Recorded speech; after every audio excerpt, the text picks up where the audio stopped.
Candid अमन, कहानियों का रंगमंच। पिछले भाग में आपने सुना, अभिमान की बेफिक्र चाल ने घर में एक सर्द खामोशी भर दी। अपने रूम में घुसते ही उसने अंबर को अलमारी में कपड़े सजाते हुए देखा। उसकी घबराहट और खामोशी ने अभिमान को और भी उकसा दिया। तंज कसते हुए उसने कहा कि खामोशी भी एक जवाब हो सकती है।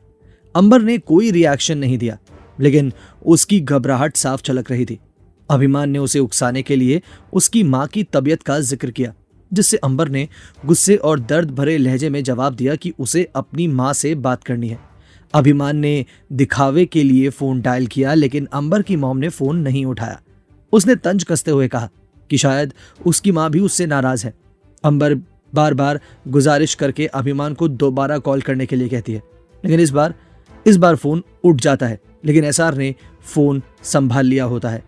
अभिमान ने स्पीकर ऑन कर दिया और अभिमान ने एसआर को चिढ़ाते हुए कहा कि अंबर मुझसे प्यार करती है और मुझे छोड़ने की सोच भी नहीं सकती। एसआर ने गुस्से में कहा कि वो जल्दी ही अपनी बहन को वापस ले आएगा। अंबर ने सच बताने की कोशिश की, लेकिन अभिमान ने उसका मुंह कसकर दबा दिया। अंबर ने खुद को छुड़ाते हुए अभिमान के गाल पर एक जोरदार थप्पड़ मार दिया। इस पर अभिमान ने गुस्से में उसे बिस्तर पर धक्का दे दिया। अब आगे। अभिमान ने दरवाजे के नजदीक जाकर अपने कदम रोक दिए। उसकी आंखों में वही सर्द चमक थी और होंठों पर एक हल्की हल्की जहरीली मुस्कान खेल रही थी। उसने पलटकर अंबर की ओर देखा, जो बिस्तर पर अब भी डरी और थकी हुई बैठी हुई थी। उसकी आंखों में बेबसी के साथ साथ गुस्से की झलक साफ नजर आ रही थी। अभिमान ने गहरी सांस लेते हुए कहा, डार्लिंग, एक बात तो बताना भूल ही गया। मुझे लगा तुम्हें जानना चाहिए, खासकर इसीलिए क्योंकि ये तुम्हारे लिए काफी इंटरेस्टिंग हो सकता है। अंबर ने उसकी ओर घृणा से देखा।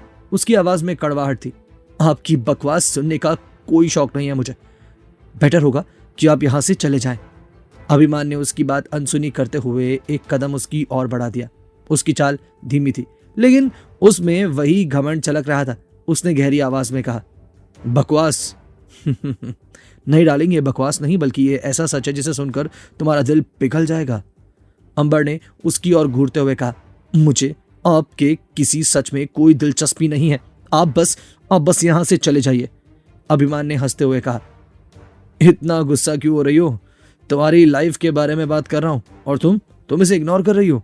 सच में तुम्हारी बिना मतलब की बहादुरी देखने लायक है। लेकिन क्या तुम्हें पता है, तुम्हारी जिंदगी में भी एक ऐसा इंसान है जो तुमसे प्यार करता है। अंबर का चेहरा हैरानी में सफेद हो गया। उसने अविश्वास से उसकी ओर देखा और कहा, आपका मतलब क्या है? कौन प्यार करता है मुझसे? अगर आप अपनी बात कर रहे हैं तो मुझे आपकी किसी बात पर यकीन नहीं है। अभिमान ने अपने होठों पर हल्की सी मुस्कान लाते हुए कहा, तनिष्क। अंबर का चेहरा देखने लायक था। उसके एक्सप्रेशंस पल भर में ठहर गए। उसकी आंखों में गुस्से और हैरानी का एक अलग ही मेल था। उसने खुद को संभालते हुए कहा, यह सब झूठ है। आप अपनी चालें और इस तरह की बातों से मुझे तोड़ने की कोशिश कर रहे हैं, बस इससे ज्यादा और कुछ भी नहीं। अभिमान उसकी बात पर जोर से हंसा। उसकी हंसी में एक जहरीली मिठास थी। झूठ? डार्लिंग, तुम्हें क्या लगता है मैं मजाक कर रहा हूं? मैं आज ही तनिष्क से मिला हूं और उसने खुद मेरे सामने ये सच कबूल किया है कि वो तुमसे प्यार करता है, वो भी पागलों की तरह। अंबर ने एक कदम पीछे हटते हुए खुद को संभालने की कोशिश की। उसकी सांसें तेज हो गई। उसने धीमी लेकिन सख्त आवाज में कहा, आप झूठ बोल रहे हैं। तनिष्क ऐसा कुछ नहीं कह सकते। अभिमान ने उसकी आंखों में गहराई से देखते हुए कहा, झूठ? मुझे झूठ बोलने की क्या जरूरत है? मैं सिर्फ सच्चाई सामने ला रहा हूं और ये सच्चाई है डार्लिंग। तुम्हारा प्यार तनिष्क तुम्हें देखना चाहता है। I mean, तुम्हारा प्यार नहीं, तुम्हारा प्यारा तनिष्क। तुम्हारे लिए हर वक्त सोचता है वो और तुमसे प्यार करता है। एंड यू वोंट बिलीव, वो आज तुम्हारे लिए मेरे घर के दरवाजे तक आ गया था। अंबर ने अपनी मुट्ठी भींच ली। उसकी आवाज गुस्से और दर्द से कांप रही थी। आप ये सब सिर्फ मुझे नीचा दिखाने के लिए कर रहे हैं ना? लेकिन मैं आपके जाल में फंसने वाली नहीं हूं। अभिमान ने उसकी ओर झुकते हुए कहा, नीचा दिखाने के लिए? नहीं, बिल्कुल भी नहीं। मैं तो तुम्हें खुशखबरी दे रहा था। चलो, कोई तो है जो तुमसे प्यार करता है, भले ही वो मैं नहीं हूं। एक्चुअली इट फील्स नाइस कि कोई तुम्हें प्यार करता है। तो बस इसे सोचकर खुश होती रहो। अंबर ने उसकी ओर गुस्से से देखा। उसकी आंखों में आंसू तैरने लगे थे, लेकिन उसने उन्हें गिरने नहीं दिया। उसने सख्ती से कहा, आप ये सब सिर्फ इसीलिए कर रहे हैं ताकि मैं कमजोर पड़ जाऊं, है ना? लेकिन याद रखिए, मैं टूटूंगी नहीं।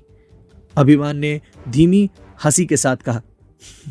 कमाल है, तुम्हारी हिम्मत सच में काबिले तारीफ है, लेकिन मेरी कही बात का एक एक शब्द सच है। अंबर ने अपनी मुट्ठी कसकर बंद कर ली और कहा, आपकी ये चौले SR भाई के खिलाफ चल रहे हैं आप। मैं जानती हूं आप ये सब सिर्फ अपनी जीत हासिल करने के लिए कर रहे हैं, लेकिन मैं आपके सामने झुकने वाली नहीं हूं। आप भी ये सब अपने भाई के लिए कर रहे हैं तो मैं भी अपने भाई का साथ दूंगी। अभिमान ने उसकी बात पर कोई जवाब नहीं दिया। उसने गहरी सांस लेते हुए कहा, देखते हैं इस जंग का एंड कौन करता है। वो दरवाजे की तरफ बढ़ा और बाहर निकलते हुए उसने डोर को पूरे जोर से बंद कर दिया। उसकी ठसक भरी चाल और तंज भरी मुस्कान अंबर के दिल को और ज्यादा तोड़ने के लिए काफी थी। अंबर वहीं खड़ी रही। उसकी आंखों में गुस्सा, दर्द और बेबसी के आंसू थे। उसने अपने आप से कहा, यह आदमी मुझे तोड़ने की कोशिश कर रहा है, लेकिन मैं इसके सामने कभी नहीं झुकूंगी, चाहे जो भी हो जाए। लेकिन क्या जो उन्होंने कहा वो सच है? तनिष्क सर, क्या वो सच में मुझसे प्यार करते हैं? नहीं, ऐसा नहीं हो सकता। जो अभिमान चाहते थे मैं वही कर रही हूँ। मैं उन्हीं की दी हुई दिशा में सोच रही हूँ। उधर अभिमान अपने भाई के रूम की तरफ बढ़ चुका था। अभिमान ने जैसे ही अपने भाई अभिमन्यु के रूम का डोर खोला तो उसके शांत चेहरे को देखकर अभिमान का गुस्सा भी कुछ पल के लिए शांत हो चुका था। वो अपने भाई अभिमन्यु के रूम में सोने वाला था। उधर SR के कदमों की आवाज उस पूरे घर में गूंज रही थी। उसने अपने रूम का दरवाजा खोला, लेकिन जैसे ही अंदर आया उसकी आंखों के सामने का खालीपन उसके दिल को चीरने लगा। कमरे में सिर्फ सन्नाटा था, कोई हलचल नहीं, कोई गर्मजोशी नहीं। SR की नजरें पूरे कमरे में गूंज रही थी, जैसे वो किसी की तलाश कर रही हूं, लेकिन ना तो वेदिका थी और ना ही उसके होने का कोई एहसास। SR ने गहरी सांस ली। वो जानता था कि वेदिका अब इस रूम में नहीं है, लेकिन फिर भी उसका मन मानने को तैयार नहीं था। उसने कमरे की हर चीज को देखा। वो ड्रेसिंग टेबल जहां वेदिका बैठकर अपने बाल संवारती थी, वो बिस्तर जो कभी उनके प्यार और लड़ाइयों का गवाह बना था, वो खिड़की जहां दोनों ने साथ बैठकर कुछ अच्छे पलों में एक दूसरे के साथ बातें शेयर की थी। इस कमरे का हर कोना वेदिका की यादों से भरा हुआ था। SR ने अपने दिल में एक अजीब सा खालीपन महसूस किया। उसके कदम ड्रेसिंग टेबल की ओर बढ़े। उसने वहां रखा वेदिका का हेयर ब्रश उठाया। उसकी उंगलियां ब्रश के रेशे पर फिसलने लगी। उसे याद आया कि कैसे वेदिका उसे मिरर से निहारते हुए अपने बाल संवारती थी। SR की आंखों में हल्की हल्की नमी थी, लेकिन अगले ही पल उसके जहन में एक याद तैर गई। वो फोन कॉल, वो अभिमान के साथ वेदिका की बातें, उसे इमेजिन भर करने से ही SR का गुस्सा उबाले मार रहा था। वो मैसेज जो उसे अब तक अंदर तक जला चुके थे, उसकी मुट्ठियां कसने लगी थी। उसने गुस्से में ब्रश को टेबल पर वापस फेंका। उसकी सांसें तेज हो गई। उसने खुद से कहा, क्या मैं सच में गलत कर रहा हूं? क्या मैं उसे कुछ ज्यादा ही चोट पहुंचा रहा हूं? नहीं, वो सब झूठ था, वो प्यार नहीं था, वो धोखा था, और ये धोखा मैं कभी नहीं भूल सकता। SR के चेहरे पर दर्द और गुस्से का अजीब सा मेल था। उसने अपनी जैकेट उतारी और पूरे जोर से जमीन पर फेंक दी। उसका गुस्सा हर बीतते पल के साथ बढ़ रहा था। उसने अपनी टाई को कसकर खींचा और उसे जमीन पर फेंक दिया। उसकी नजर अचानक से ड्रेसिंग मिरर पर पड़ी। वहां वेदिका के कुछ सामान अभी भी रखे थे। उसकी बिंदी, लिपस्टिक, परफ्यूम की बॉटल्स, वो सब कुछ जो इस कमरे में उसकी मौजूदगी का एहसास कराते थे। SR का हाथ उन चीजों की तरफ बढ़ा। उसने एक पल को उन्हें देखा और फिर गुस्से में झटक दिया। सब कुछ नीचे गिर गया। परफ्यूम की बॉटल्स फूट गई और कमरे में एक तीखी खुशबू फैल गई। SR के हाथ कांप रहे थे। उसकी उंगलियों में इतनी ताकत थी कि अगर कुछ और भी उसके हाथ में होता तो वो भी उसे तहस नहस कर देता। उसने गहरी सांस ली, लेकिन उसका गुस्सा कम नहीं हो रहा था। SR ने खुद से कहा, तुमने ये सब क्यों किया वेदिका? उसकी आवाज में दर्द और कड़वाहट दोनों थी। मैंने तुम्हें हर खुशी देने की कोशिश की है, तुम्हें अपने दिल में सबसे खास जगह दी, और बदले में तुमने मुझे धोखा दिया, वो भी अभिमान के साथ। मुझे लगता था कि तुम सिर्फ मेरी हो, लेकिन तुमने साबित कर दिया कि तुम्हारे लिए ये रिश्ता सिर्फ एक मजाक था। उसने बिस्तर पर बैठने की कोशिश की, लेकिन वो खुद को रोक नहीं सका। उसने अपने सर को दोनों हाथों से पकड़ लिया। उसने गुस्से में बिस्तर पर रखा तकिया उठाया और पूरे जोर से जमीन पर दे मारा। उसकी उंगलियां कसकर मुट्ठी में बंध चुकी थी। उसने खुद से कहा, नहीं, मैं उसे माफ नहीं कर सकता, मैं उसे ऐसे नहीं छोड़ सकता। SR ने एक पल के लिए अपनी धड़कनों को शांत करने की कोशिश की। उसने खिड़की की तरफ देखा। बाहर का सन्नाटा और कमरे की तन्हाई उसे अंदर से काट रही थी। वो इस अकेलेपन का आदी नहीं था। उसे वेदिका की आदत हो चुकी थी। उसकी नजर ड्रेसिंग टेबल पर रखी टूटी फूटी परफ्यूम की बोतल पर पड़ी। उसने खुद से कहा, ये टूटे हुए सामान की तरह ही हमारा रिश्ता भी अब खत्म हो चुका है। SR ने कमरे के अंधेरे और उस सन्नाटे को महसूस करते हुए खुद को बेहद घटा हुआ पाया। वो रूम जो कभी उसकी और वेदिका की यादों से भरा हुआ था, उसके लिए एक जंजीर जैसा महसूस हो रहा था। हर कोना, हर चीज, हर खुशबू, सब कुछ उसे धोखा देने की और धोखे की याद दिला रही थी। उसकी सांसों में अब भी तेजी थी। उसकी आंखों में गुस्सा और दिल में दर्द उबाले मार रहा था। उसने कमरे के बीच खड़े होकर एक आखिरी बार चारों तरफ नजर दौड़ाई। वहां की हर चीज उसे चिढ़ा रही थी, जैसे वो उसे उसकी हार और वेदिका की बेवफाई का एहसास दिला रही हो। एसआर ने गुस्से में बुड़बुड़ाया, अब इस कमरे में मैं एक पल भी नहीं रह सकता। उसकी आवाज सर्द थी। एसआर ने अपने रूम में जमीन पर बिखरे सामान की तरफ देखा और एक झटके में दरवाजा खोला। उसकी चाल तेज और भारी थी, जैसे वो खुद से लड़ते हुए वहां से भाग रहा हो। उसने दरवाजे को पूरे जोर से बंद किया और उस पल उसने ठान ली कि वो इस रूम में कभी नहीं आएगा। उसके कदम तेजी से हॉल की तरफ बढ़ रहे थे। उसके अंदर का गुस्सा अभी भी शांत नहीं हुआ था। इस कमरे में लौटने का अब कोई मतलब नहीं था। ये सब यादें सिर्फ तकलीफ देती हैं और अब वो इन यादों को दोबारा नहीं झेल सकता था। उसने गहरी सांस ली और खुद से कहा, मैं अपना सामान अब दूसरे रूम में शिफ्ट कर लूंगा। ये रूम अब मेरी जिंदगी में हमेशा के लिए बंद हो चुका है। उधर रात के सन्नाटे को संयम की मासूम सांसें और वेदिका की हल्की हल्की करवटों ने तोड़ दिया था, लेकिन रूम में बाकी सब कुछ शांत था। ऐसा लग रहा था जैसे इस शांति के पीछे कोई तूफान छुपा हुआ।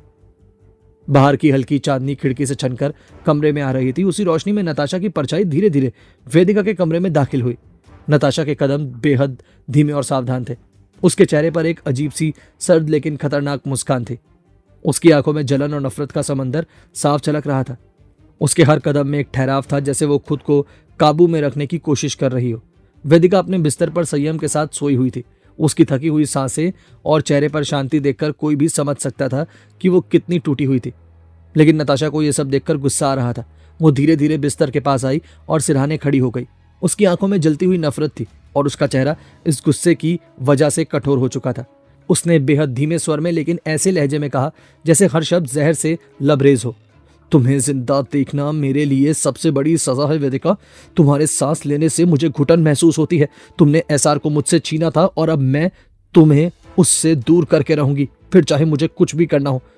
उसकी उंगलियां कसने लगी, जैसे वो अपनी बातों पर खुद काबू नहीं रख पा रही थी। उसने वेदिका की तरफ झुकते हुए बड़बड़ाया, अगर मैं चाहूं तो अभी तुम्हारा गला घोट सकती हूँ। तुम्हारी एक कमजोर सी हालत, तुम कुछ नहीं कर पाओगी। एसआर के साथ तुम्हारा रिश्ता वैसे भी खत्म हो चुका है। तुम्हारा यहाँ रहना मुझे बर्दाश्त नहीं हो रहा। इस शांति के पीछे छिपा था नताशा का पागलपन, उसकी जलन और एसआर को पाने की दीवानगी। नताशा का चेहरा गुस्से और नफरत में तमतमाया हुआ था। उसकी आंखें वेदिका पर टिकी हुई थी, जैसे एक शिकारी अपने शिकार को घूरता है। उसकी उंगलियां बार बार मुट्ठी में कस रही थी, मानो वो खुद को काबू में रखने की कोशिश कर रही हो। लेकिन अब काबू रखने का वक्त जा चुका था। उसने धीरे धीरे बिस्तर में से एक पिलो उठाया और अपने हाथ से उसे कसकर पकड़ लिया। उसकी सांसें तेज हो गई। उसने खुद से कहा, आज मैं इसे खत्म कर दूंगी। एसआर को अब और कोई बहाना नहीं मिलेगा। ये और उसका मासूम सा चेहरा, ये सब खत्म हो जाएगा। आज मैं तुम्हें मौत की नींद सुला दूंगी। वो पिलो लेकर धीरे धीरे झुकी और उसने वेदिका के चेहरे पर जोर से रख दिया, आज मैं तुझे नहीं छोड़ूंगी, आज मैं तुझे नहीं छोड़ूंगी। नताशा ने पिलो को पूरी ताकत से वेदिका के चेहरे पर दबा दिया। उसकी आवाज गुस्से और पागलपन से कांप रही थी। तुम्हारी ये सांसें मैं आज खत्म कर दूंगी। तुम्हारा ना होना मेरे एसआर के लिए बेहद अच्छा होगा। तुम्हारा ना होने पर एसआर मेरा होगा, सिर्फ मेरा। वेदिका अचानक से जाग गई। वो घबराई हुई थी और उसकी सांसें तेजी से उखड़ने लगी। उसकी आंखें चौड़ी हो गई और उसने अपने हाथों से पिलो को हटाने की पूरी कोशिश की, लेकिन नताशा की ताकत ने उसे जकड़ रखा था। वेदिका के कमजोर हाथ पिलो को हटाने की कोशिश कर रहे थे। उसकी टांगें बिस्तर पर जोर जोर से हिल रही थी। उसका दम घुट रहा था और उसकी सांसें धीरे धीरे कमजोर हो रही थी। उसकी उंगलियां नताशा की बाहों पर कसने की कोशिश कर रही थी, लेकिन उसकी ताकत अब जवाब दे रही थी। नताशा जोर जोर से पागलों की तरह चिल्ला रही थी, तुम छटपटाओगी लेकिन इससे कुछ नहीं बदलेगा। आज मैं तुम्हें जान से मार कर रहूंगी। एसआर को अब मुझसे कोई दूर नहीं कर पाएगा। उसकी आवाज में एक अलग पागलपन था, जैसे वो एसआर को पाने के लिए किसी भी हद तक जा सकती है। इस बीच बगल में सोया हुआ संयम अचानक जाग गया और जोर जोर से रोने लगा। उसकी मासूम आवाज कमरे में गूंजने लगी, लेकिन नताशा के चेहरे पर इसका कोई असर नहीं हुआ। उसकी आंखें अब भी वेदिका पर गड़ी हुई थी। नताशा ने संयम की तरफ गुस्से से देखते हुए कहा, चुप हो जा, चुप, वरना इसी तरह तुझे भी मौत की नींद सुला दूंगी मैं। वेदिका पूरी तरह से कमजोर हो चुकी थी। उसका शरीर अब पूरी तरह से हिलना बंद हो चुका था। उसकी उंगलियां अब भी पिलो को पकड़ने की कोशिश कर रही थी, लेकिन उसकी ताकत अब खत्म हो चुकी थी। क्या नताशा हो पाएगी अपने मकसद में कामयाब? क्या एसआर बनेगा वेदिका के लिए हाफिज? जानेंगे कहानी के आगे के सफर में। सुनते रहिए कैंडिड अमन।